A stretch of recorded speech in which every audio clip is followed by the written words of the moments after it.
Can I do this in 2 more videos? That's the hope. All right, so confidential informants. This goes to probable cause. For a confidential informant, we go to the Spinelli rule, and that is a 2-factor test. The past credibility of a confidential informant and the basis of knowledge, which is the current reliability. So past credibility, veracity, past credibility, basis of knowledge, current reliability. So veracity means that we've used them in the past and we've gotten arrests and convictions, or corroboration has happened with the current information. So innocent aspects that check out lend reliability, that illegal aspects will too. And so police corroboration of what they've heard from the confidential informant can enhance veracity. So if it doesn't give you probable cause, it might give you reasonable suspicion, which then you can build off of to get your probable cause. And then the basis of knowledge is current reliability, and that's how the informant obtained the information. We want firsthand info because we want reliable info, and firsthand info is reliable info. So we want details in a statement that support firsthand information. And those details will be, I saw it, they told me, or they're going to make statements that prove firsthand knowledge, like, oh, the police were here an hour ago and they didn't find anything, but I know what they were looking for and I know where you can find it. That would be good. Info so particular it makes up for saying I heard or I saw. Courts want details that indicate predictive knowledge. So that's the Spinelli test, but then the Gates rule says, hey, you may not have both, but really strong evidence on one can make up for a weakness in the other. So they're factors. They're not elements, they're factors. And you can also do this. So this is the rule for confidential informants and anonymous informants. Obviously, anonymous informants are not going to have past credibility because they are anonymous. So you're going to actually so for anonymous, you're never going to get more than reasonable suspicion, but it's okay for reasonable suspicion, and then you just use that stuff to corroborate to work up to probable cause. But it is only going to be for anonymous and confidential informants, because if it's like the crime victim, they have firsthand knowledge, period. So it doesn't work for victims, witnesses, police, or anyone else. Okay. Probable cause. If factors are satisfied, that is enough for a warrant on a confidential informant. If factors are not strong enough for probable cause, then the totality of facts might be. Reasonable suspicion, if not enough for probable cause, it might be enough for reasonable suspicion from what you find out. All right, so the police have a warrant. They go to a house to enforce it, and the police must knock and announce their presence and the execution of a warrant. They do not need to show them the warrant, although they're supposed to have it with them. Maybe they are supposed to, but there's no problem if they don't. But they can't lie. Well, they can't lie about, anyway. Knock and announce is not to give the criminals a chance to destroy evidence. So if they're like, if they had knocked and announced, I would have destroyed it. It's not going to hold up in court. Exception to knock and announce: if the door is ajar, then no knock and announce is required. They can use trickery to get the door open. If probable cause for exigency, then they can enter. Okay, so if they have a reason of exigency, and like that raises to a level of exigency, probable cause for exigency, then on the facts at the moment, then they can enter. There's also sneak and peek warrants, and those allow police to not announce, but this is generally going to be for like multiple searches over an extended period of time. The Patriot Act and wiretaps fall into this. And then there are no-knock warrants that can be issued by a magistrate, but those are specific and they have to be issued that way. can't just decide. Failure to answer the door means they can barge in because they see that as like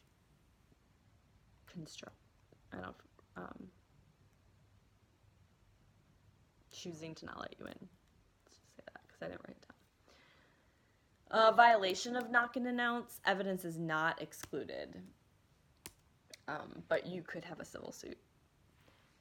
All right, then we have arrest requirements. Guys, we're so close. I'm so excited.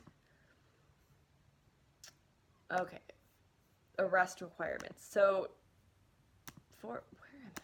What's happening on my computer? All right. You always need probable cause for an arrest. You always need probable cause for an arrest. So the no probable cause rule is all evidence is excluded. Period. End of story. It's the fruit of the poisonous tree. No probable cause for arrest. Everything is excluded. The only exception is an attenuation of the taint, which means if you are subsequently released and days later you go back and confess, Blackie Toy, then it can get in. But there needs to be an attenuation of the taint.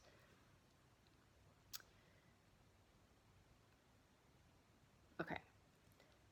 So, you need different things depending on where you're being arrested. In public, you do not need a warrant. You only need probable cause. And curtilage, in this case, is seen as public. Once again, it's not like ollie ollie oxen free, I'm on safe. No. So no warrant arrest, though, means that you need to have a probable cause hearing within 48 hours of being arrested. But if that doesn't happen, evidence is not excluded. So, like, say you are arrested Friday night of a holiday weekend. You're probably not going to have it till Tuesday. Sorry. But the remedy for not having it fast enough will be a civil suit, and that's it. In the person's home where they have, or equivalent, so like a hotel room, if they're staying somewhere overnight, they're gonna require an arrest warrant. An arrest warrant is not the same as a search warrant, but you need probable cause for the person. You're gonna need this every time you go to a home. The only exception for this would be consent or exigency.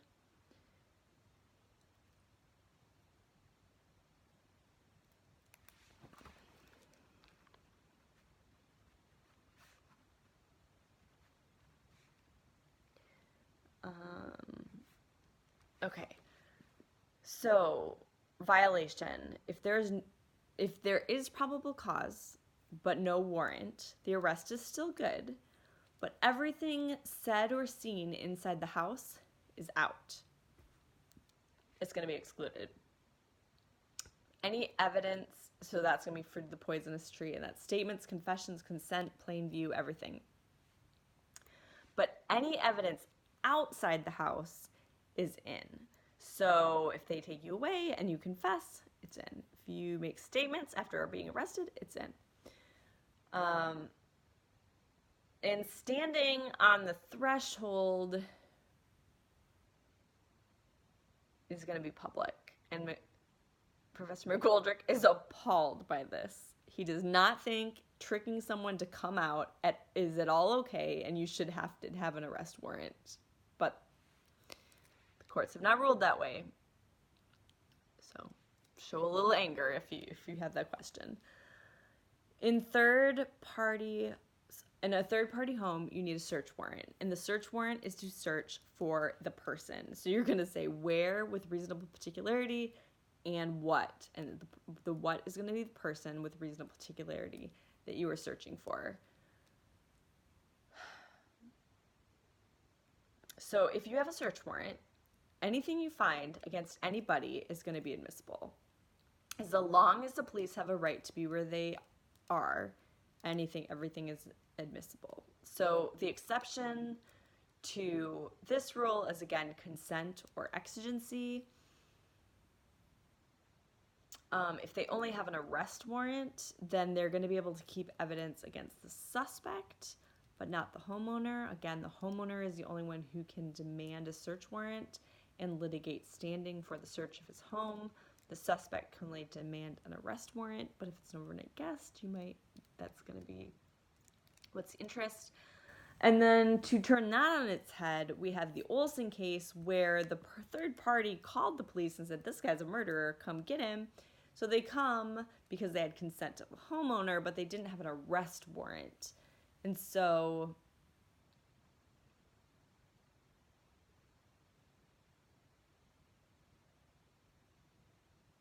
any statements made in the house by the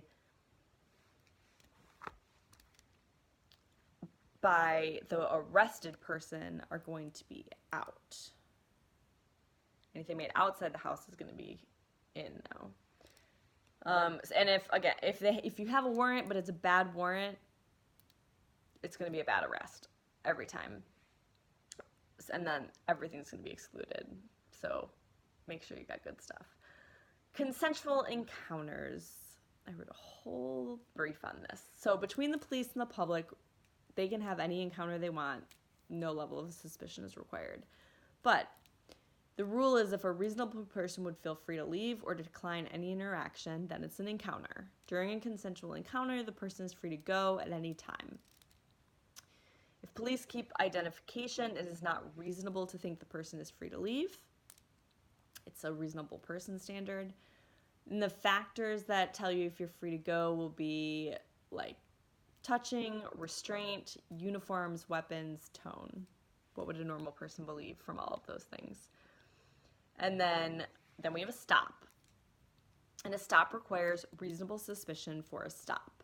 Reasonable suspicion equals reasonable possibility of criminal activity. A stop is a seizure of the person.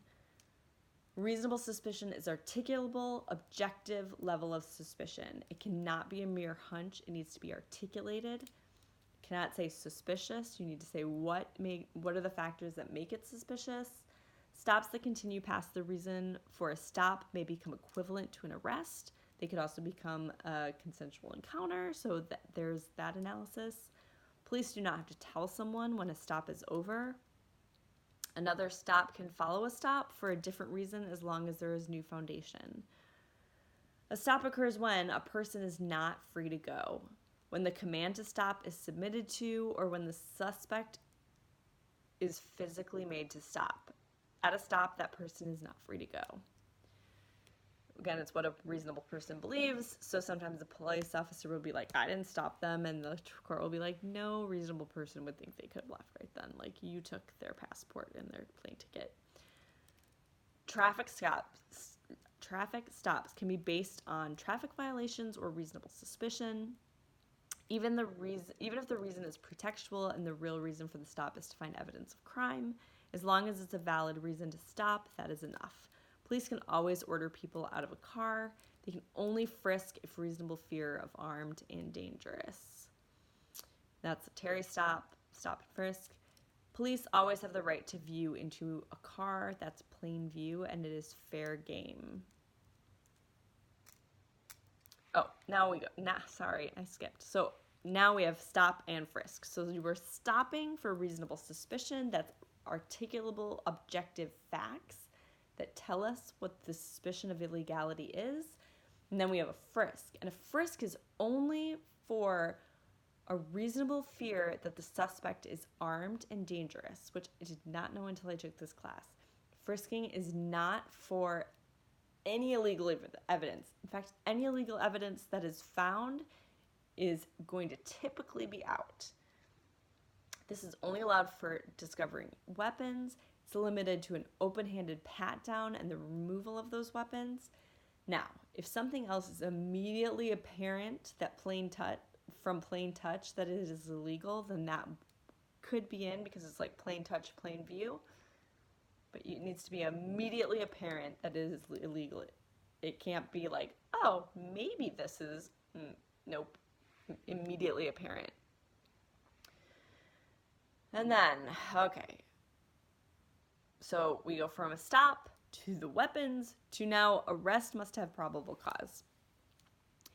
If the law makes something a crime, a person can be arrested no matter how minor the offense. If arrested, the rules for arrest follow. But if someone can either be cited or arrested and the officer chooses to cite, a search incident to arrest is not allowed.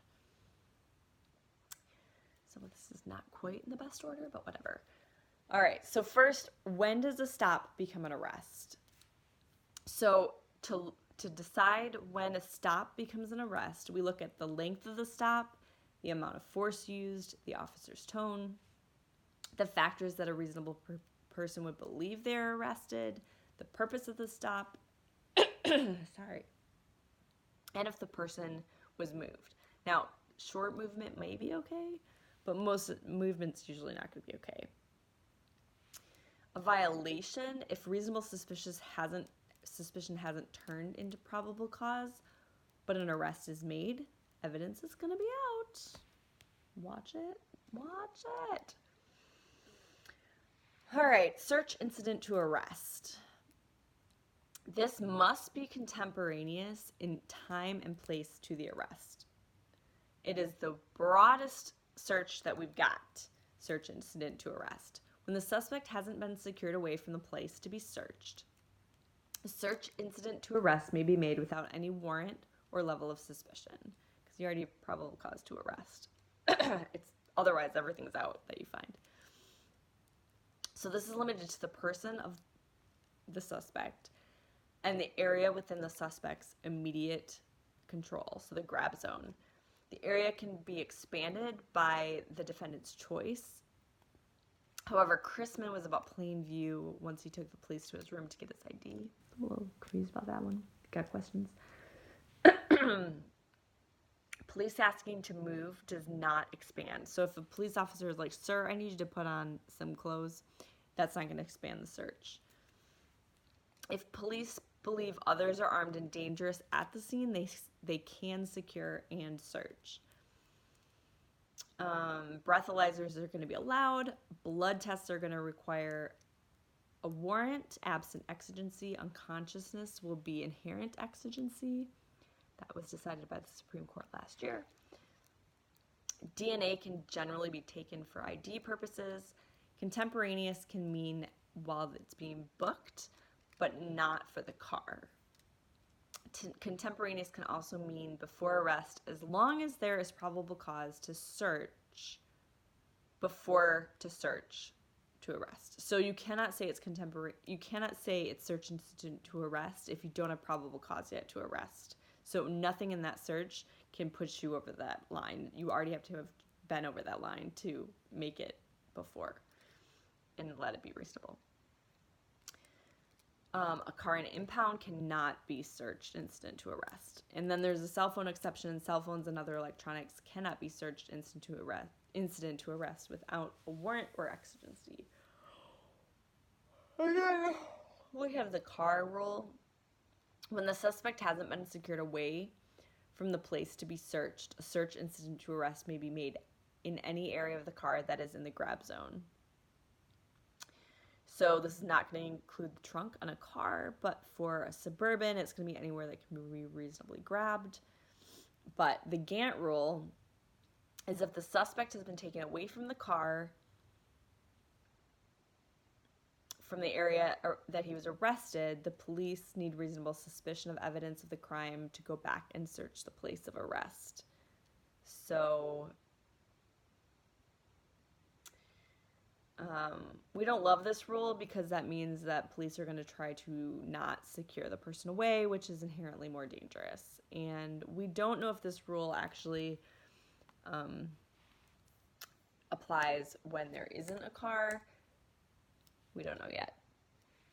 Still being litigated. I'm